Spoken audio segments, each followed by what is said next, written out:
नमस्कार साथियों, मेरे चैनल पे आपका बहुत बहुत स्वागत है। तो आज हम बात करेंगे कि एडमिशन और डिनाइल का एफिडेविट का क्या फॉर्मेट होता है कमर्शियल केसेस के अंदर। तो आओ सीखते हैं। यदि प्लेंटिफ एक डॉक्यूमेंट्स फाइल करता है कुछ केस के अंदर, तो डिफेंडेंट उनका एडमिशन और डिनाइल कैसे करेगा। तो सबसे पहले तो जैसे ऊपर कोर्ट का नाम, फिर केस नंबर, फिर केस टाइटल, फिर आप लिख देंगे कि एफिडेविट आप फाइल कर रहे हो एडमिशन एंड डिनाइल का। उसके बाद जैसे होता है कि आए अपना नाम, son of, resident of, aged about, और पैरा 1। तो जो बिल्कुल कॉमन जो एफिडेविट्स होते हैं बिल्कुल वैसा ही रहेगा, कुछ उसमें फ़र्क नहीं है। उसके बाद जब पैरा 2 आएगा तो उसमें लिखोगे बेसिकली कि आपको पूरी नॉलेज है केस की, और जो प्लेंटिफ ने डॉक्यूमेंट्स फाइल किए हैं आपने उनको एग्जामिन कर लिया है, और जो अब आपका एडमिशन डिनाइल है वो कुछ इस प्रकार है। तो दोस्तों ये एक सैम्पल फॉर्मेट है।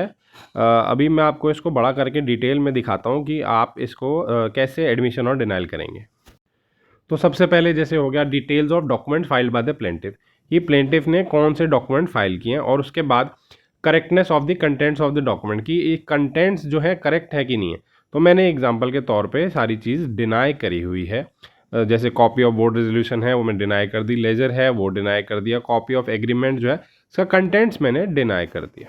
अब दूसरी चीज़ आ जाएगी एग्जिस्टेंस ऑफ डॉक्यूमेंट, तीसरी एग्जीक्यूशन ऑफ डॉक्यूमेंट, फिर तीसरा इशुएंस और रिसीप्ट ऑफ डॉक्यूमेंट। ज़रूरी नहीं है आपने कि सारी की सारी चीज़ एडमिट करनी है या सारी सारी आपने चीज़ डिनाई करनी है। तो एग्जिस्टेंस ऑफ डॉक्यूमेंट आप डिनाई भी कर सकते हो, और जैसे आप 3 के अंदर देखेंगे इसको एडमिट भी कर सकते हो कि हाँ ऐसा डॉक्यूमेंट एग्जिस्ट करता है।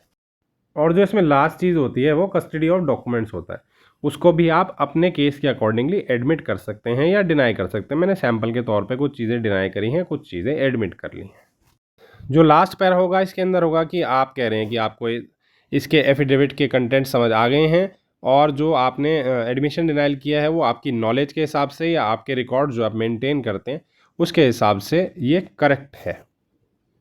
और फिर लास्ट पैरा जो वेरिफिकेशन का, हर एफिडेविट के अंदर जो कॉमन होता है same to same as it is verify आप इसको कर देंगे। तो साथियों यही था मेरा आज का वीडियो। अगर आपको पसंद आया है तो लाइक, शेयर और सब्सक्राइब ज़रूर कीजिए। धन्यवाद।